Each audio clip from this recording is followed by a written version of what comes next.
The pain that you have to endure for riding the real-time indicator correlates to the highs and the success that you get on the other side when they do provide the liquidity. The Fed ends QT on December 1st, QE shortly after that. We've got rate cuts, we've got $2,000 stimulus checks, the Japanese bond market's blowing up as I'm talking to you right now.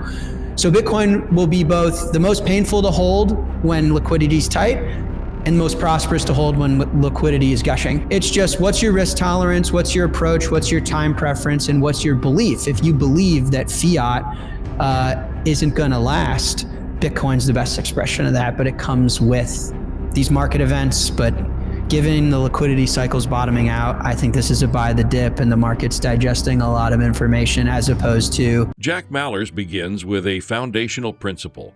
Markets follow liquidity cycles, period. Liquidity rises, risk assets explode. Liquidity dries up, everything sells off.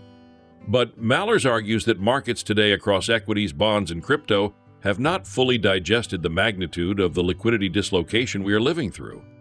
Please take a little time to like this video, subscribe to the channel, and turn on post notifications for more videos like this. You can also check out our other videos on cryptocurrencies and the overall digital asset space and drop your comments and observations in the comments section below. Everything you do helps with the YouTube algorithm and immensely contributes to the channel's growth. Thanks and enjoy the video. And so I think it follows and maps liquidity cycles that are very evident and natural. And the thing that I don't think the wider market has fully digested yet right now, I think, and this isn't just Bitcoin, like equities today are risk off. Everything's a bloodbath out there. And I think what the markets are trying to sift through is what has been a liquidity dislocation.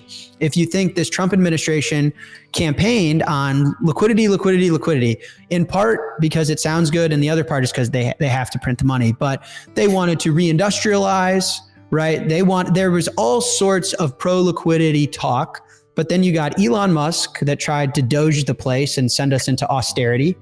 And then you have the tariff wars, which are still arguably ongoing, which was very anti-liquidity. And you had Liberation Day or week that caused the 10-year treasury market to go into crisis, and Trump had to unwind from that. And then you operated in a $200 billion surplus, and then you shut the government down. And then on top of that, you have the biggest tech bubble we've seen since the 2000s, which is AI. And so the market is just trying to understand, my liquidity index that I'm looking at right now, it's down 10% over the last 6 months. And Bitcoin and wider markets were front running liquidity that has to happen. That's what seeing gold make the highs it's making tells us governments and central banks are in trouble. There's a debasement coming. But seeing Bitcoin fall from highs right now tells us there might be a crisis before they do it. And Bitcoin is the smoke alarm. It's the natural index. It's the real-time indicator of how healthy the financial system is. And the pain that you have to endure for riding the real-time indicator correlates to the highs and the success that you get on the other side when they do provide the liquidity. The Fed ends QT on December 1st, QE shortly after that. We've got rate cuts, we've got $2,000 stimulus checks, the Japanese bond market's blowing up as I'm talking to you right now. So Bitcoin will be both the most painful to hold when liquidity is tight and most prosperous to hold when liquidity is gushing. And if you want a different expression, own equities. Equities, a 4% equity drawdown is blood in the streets, and a 14% return is the best year anyone's ever had. For a Bitcoiner, you know, I could take a nap through those numbers. So it's just, what's your risk tolerance? What's your approach? What's your time preference? And what's your belief? If you believe that fiat isn't gonna last, Bitcoin's the best expression of that, but it comes with these market events. But given the liquidity cycles bottoming out, I think this is a buy the dip and the market's digesting a lot of information, as opposed to if Powell was starting a tightening cycle and he was like, I'm going to hike rates the fastest rate I've ever hiked them, which happened in 2022, I would say differently on the show, but it's the opposite. Actually, they're not tightening anymore. So I digress. I think that Bitcoin has become the best expression of fiat debasement because it's the antithesis to fiat. Fiat has no supply cap. Bitcoin is finite. Fiat can't be audited. Anyone can audit Bitcoin. Fiat can be censored. Bitcoin can't. Fiat is not global. Bitcoin is. And so we're living through a liquidity crunch. I mean, the US government had a $200 billion trade surplus in September, which would imply we run a $2 trillion surplus annually. In fact, we run a $2 trillion deficit. So we had a unique trade surplus in September. Then October, we were shut down. There's a liquidity crunch going on, but the liquidity cycle is bottoming out. I mean, QT ends December 1st. QE is going to begin. Rate cuts are happening. So I consider this a buy the dip moment. It's no stress, no sweat off my back. If you look at three things that really matter, inflation is coming down. People will yell and scream and say inflation is going up. Inflation is not going up. Inflation started the year, according to Trueflation, at over 3%. Over 3%. We currently now are sitting somewhere in the 2.3 to 2.5 range on Trueflation on a day-to-day basis. I do not care what your CPI metric says. Why do I not care? Because CPI is nonsense. And anyone who cites CPI without acknowledging that there is more accurate data out there is either lying or dumb. That's it. Point blank, period. Why? Look at the inputs to the CPI metric. 40%. Every 10 items that they measure, 40% of those, 4 out of 10, they are guessing. They're estimating what they think it is. It's not like they're saying, okay, you know what, we're going, we see what the prices are, and then maybe our collection is flawed, which it is, or maybe our methodology of calculating is flawed, which it is, but at least like the prices that we're actually citing is accurate. Then you would just say, okay, maybe it's a collection and a methodology issue. But before you even get to critique all that other stuff, 4 out of every 10 items in the CPI right now, they are guessing what the prices are. That is crazy. There are trillions of dollars being wagered every single day, and 40% of it is made up. You can call it estimating, I call it made up. Because if you put a bunch of economists in a room and you say, what do you think the price is? You'll never get the right answer. So you back out. Why is Trueflation so much more interesting? Trueflation isn't estimating.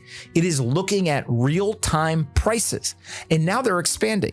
They're going not after inflation only. Now they have a labor index. They have a breakfast index. They're doing eggflation. They're going into all these products and they're saying we can use technology to do this better. This is a classic David versus Goliath story, and Trueflation is going to win. That, in my mind, is a perfect example of the private market is going to solve a problem that the government created. The government has not invested in updating this information. The government has not updated it in terms of actually being able to use the methodology that makes sense. And the government is still using antiquated methodologies like sending humans into the freaking grocery store with a tablet and saying, let me manually punch it in. That is crazy. Mallers outlines the macro arithmetic. Average interest rate over recent decades, 2.25 per 3%. Current rates well above that. Labor market weakening. Inflation falling. AI plus automation massively deflationary. Immigration flows reversing. Treasury markets stressed globally. Mallers argues that keeping rates this high is not just wrong, it's dangerous. Liquidity must return to stabilize the system. Lower rates, cheaper capital. Businesses invest more R&D, more jobs, higher productivity, higher profits, higher valuations. This is why liquidity cycles always end the same way, with a surge in asset prices once the cycle reverses.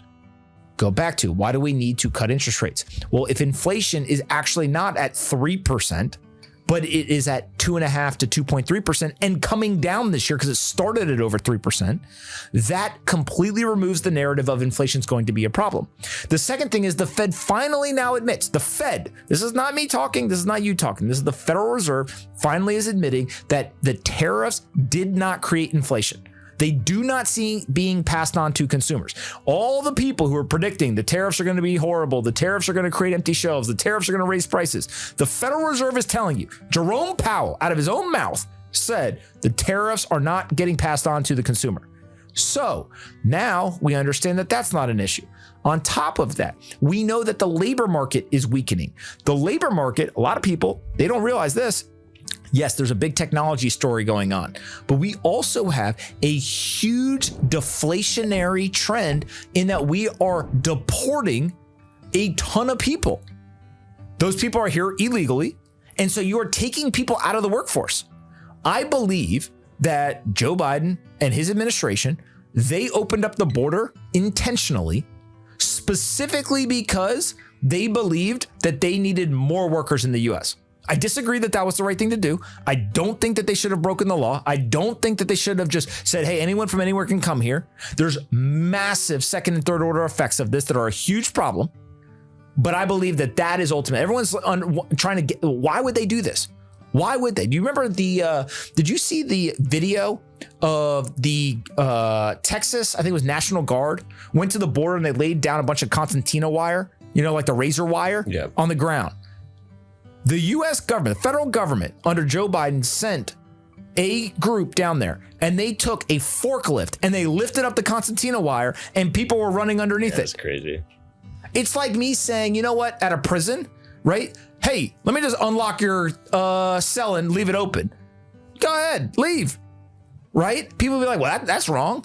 Same thing here. Now, again, why were they doing this? And again, you can get into all, they're going to drown in the river. They're this, they're that, blah, blah, blah, whatever, right? I ultimately believe the only conclusion I can come to is they were letting in millions of people because they believed that we needed more people in the labor force. The problem is that that is an analog view of the world. There is going to be labor done by technology, robotics, all the manufacturing. Look at a Tesla factory. There are robots everywhere. Right now, I think Amazon employs 1.5 million humans and 750,000 robots. Over time, that is going to flip. They will employ more robots than humans. That is where the world is going. You do not solve a problem in the labor market by breaking the law and endangering Americans. Instead, you use technology. You solve the problem from a first principle standpoint. So I think that's what we're getting back to. Now, again, I said it was a deflationary force because guess what's starting to happen? Real wage growth is actually going up. For a large portion of the last 4 years, real wage growth was not going up. So that means that inflation is actually growing faster than your wages. Well, if that's the case, not only are you already in a dire financial position, but you're in a situation where it's getting worse. You're falling further and further behind. The second you get real wage growth going, now it's game time. So I love it on Twitter. People will be tweeting all kinds of crazy stuff at me, be like, oh, have you seen the price of, and they'll pick like Alaskan jackets with bunny rabbit tails hanging off the shoulder. Shut up. Look at gasoline prices. Gas is flat over the last year. There's no inflation in gasoline prices in America for 12 months. Think of how crazy that is. Everyone is worried about inflation. Gasoline, one of the single most important inputs to what people do on a day-to-day basis. It not only affects the gas in their car, but all kinds of other parts of the economy. Flat. So why do you look at this? Well, if you go and you look at interest rates over time, they go up, they go down, they go sideways. What is the average interest rate over the last couple of decades? It settles in somewhere between 2.25 to 3%. 2.25 to 3%. Let's just call it 2.5% for easy conversation. Are we at 2.5%? No, that means we're above average. If you're above average, you have a weakening labor market. Inflation is not a concern. Immigration is now shut, so you have a deflationary force hitting. And then you have AI coming over the top and actually being a second deflationary force. You can look and say, we shouldn't cut rates because of this or that or whatever nonsense, right? It's like they pull out their spreadsheet and they're trying to calculate, can I walk across the street fast enough? Well, a semi-truck's gonna hit you. Like, get out of the spreadsheet and look down the street. There is a massive deflationary force that already is hitting the economy, but it's gonna continue. So you have to cut rates because you have to get the cost of capital down where people wanna borrow, where people want to invest in R&D, where people wanna create jobs, etc. When you lower interest rates, what you do is you put liquidity into the economy. That liquidity can go into two different people's hands. What happened over the last 4 or 5 years is we printed a lot of money. Trump did it first, and then Biden took it to like a whole nother level and handed it to everybody. When you do that, what do those people do? They go and they consume. The point of that stimulus was for them to go consume. If you instead lower the cost of capital, it's not like the average person is going and borrowing millions and millions of dollars. The only time that they kind of sort of do that is when they're getting a mortgage so they can go and buy a home, right? And it's usually not millions and millions of dollars. It's usually whatever the cost of the home is.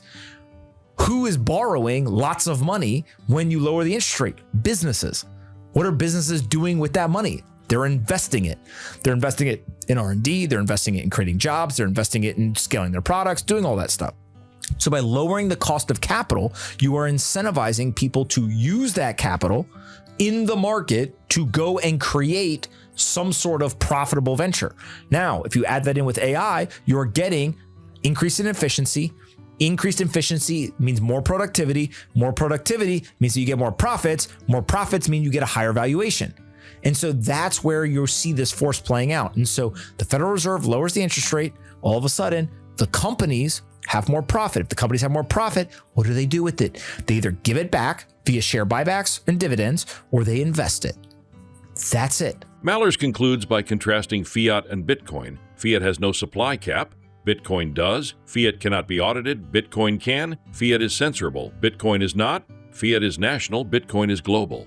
Every liquidity cycle exposes fiat's weaknesses more clearly. Every tightening cycle reveals Bitcoin's volatility, and every easing cycle demonstrates Bitcoin's asymmetric upside. Thus, as the liquidity cycle bottoms and reverses, Bitcoin becomes the highest conviction asset for the next expansion phase. And that wraps our expert-level breakdown of Jack Mallers' latest macro analysis. His message is clear. We are not entering a new tightening regime. We are exiting the liquidity crunch. QT ends soon, QE returns next, and rate cuts are coming. Bitcoin is simply sounding the alarm early, as it always does.